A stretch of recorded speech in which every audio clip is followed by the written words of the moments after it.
All right, shalom, shalom. First off, give all praise, honor, and glory unto Yahweh, by Hashem Yahushai, by Hashem Rakakadash. Double honors to the apostles and the elders of GMS.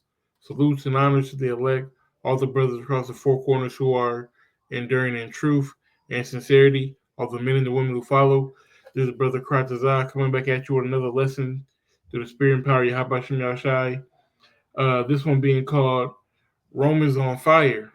Again, so we all know what's going on out in California, as you can see on these pictures. This is the Palisades in California. The before and the after, and that's pretty bad, man. There's nothing left out there. But I say that Rome is on fire again because it kind of feels like we seen this movie before. So let's get the scripture. Ecclesiastes 1:9, it says, "The thing that have been, it is that which shall be, and that which is done is that which shall be done, and there is no new thing under the sun." All right, alluding to back in 64 AD, the Great Fire at Rome broke out. All right, which I'll go ahead and read this from the history.com. It says, "The Great Fire in Rome breaks out and destroys much of the city beginning on July 19th in the year 64. Despite the well-known stories, there is no evidence that the Roman Emperor Nero either started the fire or played the fiddle while it burned. Still, he used the disaster to further his political agenda, and I believe that's what's going on in these times. This is a picture, artist rendition of Rome on fire. And when you check this out, man, you see these pictures. It's crazy. But I believe that it's very, very similar. There's no new thing under the sun. This tactic has been used before. Like we said, it's heavily speculated, I'll say, that Nero burned down Rome for his own selfish purposes, because he wanted to erect, that was what's called the Golden Palace, amongst other things. And he took advantage of it at the end of the day because he erected the Golden Palace and other things, amongst that situation. But I also want to allude to those Hawaiian fires. When you go back and you watch this, it's very similar. You know, everything is destroyed. Well, almost everything is destroyed because you have stuff like this, you know, where everything around it is destroyed, but then certain things aren't. Here's and there's aren't. How was this house spared? You we know that they're using that concentrated laser technology to do whatever they want. To burn everything down to the ground. You know, um. So what else? Let me see. Um. I'll get this real quick. Nope, that's not the one I want. This is Micah chapter 2 and verse 2. It says, "They covet fields and take them by violence." All right. Hawaii, this was, grade A land in Maui, LA. This is Los Angeles, California, one of the highest um, real estate markets in the country. The Palisades, look at this. Look at this neighborhood. This is not cheap living. This is not cheap living at all. But they covet those fields, man. It's also, let me see, give me a second here.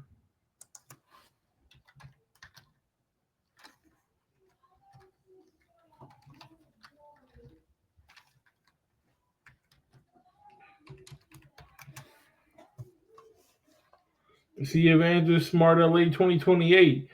they're tearing the existing infrastructure down to rebuild it in what the image of the beast, right?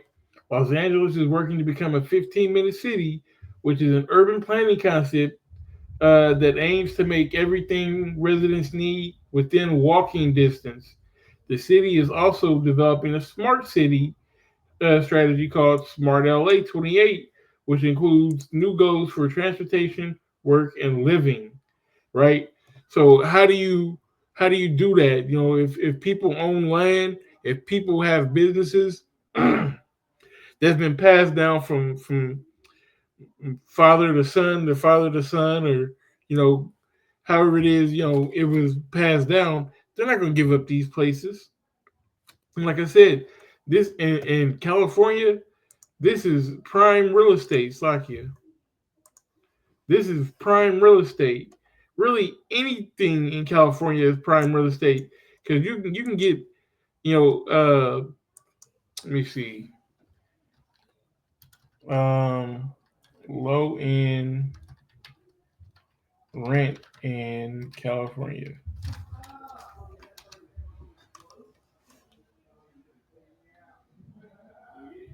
378. Wow, that's pretty cheap.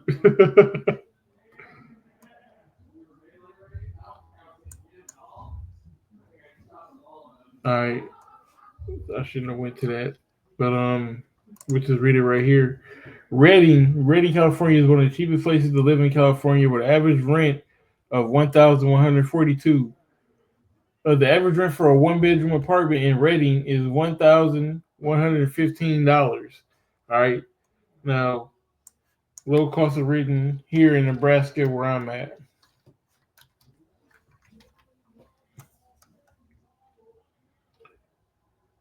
Well, that's about the same. But I live here. I had a one-bedroom apartment. I paid like $400 a month for it.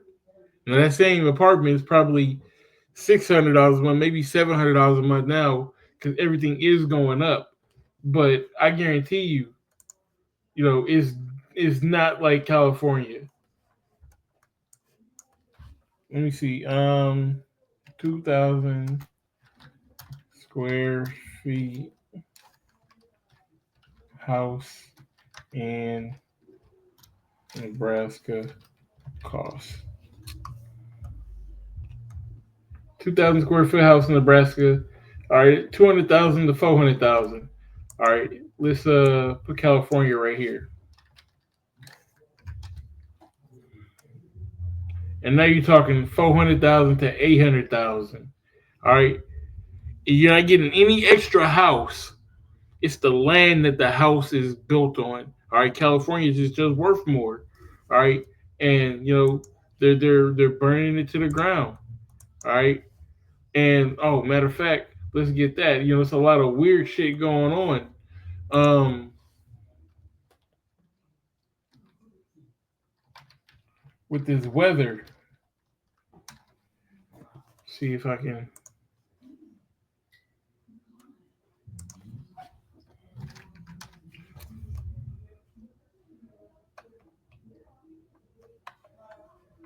Let me see. Because you had a bunch of storms come through this past week. Let me see.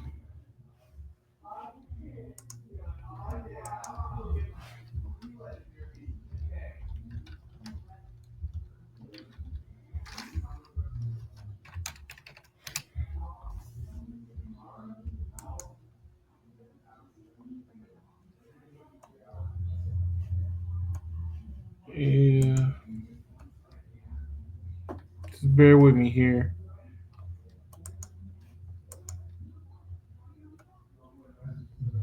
Yeah, this is the one I want, but it's terribly made.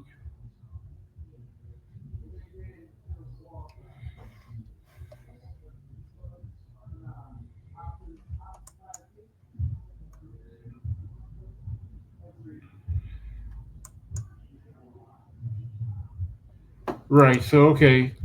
So this past week, you know, the majority of the Midwest and a good part of the South, and then on over to the East Coast, got hit with an Arctic storm, cold, ice, rain, snow. You know, there's some tornadoes that responded as well. But at the same time, the West Coast was going through a heat wave. Let me see.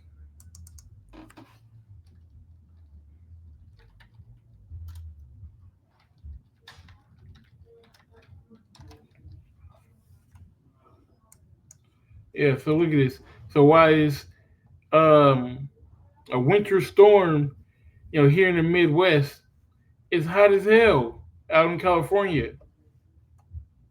Potential for that's not up to date.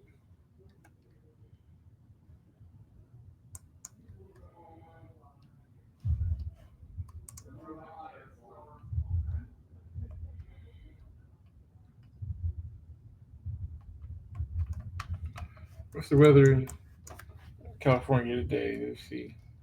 Los Angeles.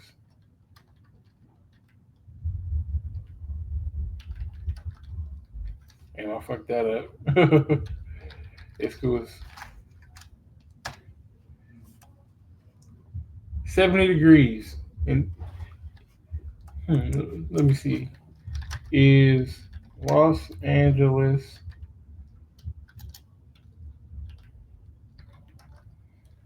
having a hot winter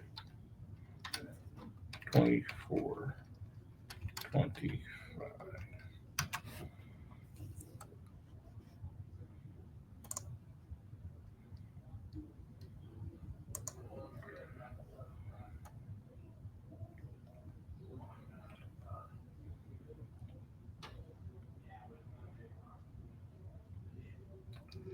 Yeah. So yeah, it's not giving me what I'm looking for, but it's hot out there, and there's no rain, there's no moisture, nothing to stop the fires. So they're just gonna run wild. But like I said, you know, there's an ulterior motive here. You know, the government wants to set up their 15-minute cities. Of course, they get a chance to test out weapons like this. Um, you know, I'm pretty sure they get a kick out of displacing people, that the elites, that is. But at the end of the day, you know, um, it's just wickedness, man. It's just wickedness. This is Job 24:2. It says, "Some remove the landmarks, and they violently take away flocks and feed thereof." Right. So when you burn a whole town like this, that's basically you removing the landmark. You're Because somebody's gonna come in and buy all this land for cheap. Going back to what I was saying about the the the land, the house is 400 to 800,000, not because you're getting more house or a better house or a smart house or anything like that. It's the land. That's what people really are buying. They're buying the real estate territory, the land. Okay, because if you burn everything down, you know you can buy the land for cheap and build whatever you want on it. You know, so that's what I believe is going on. You know, I speak as a man. We prophesy that prophesy in part and we know in part.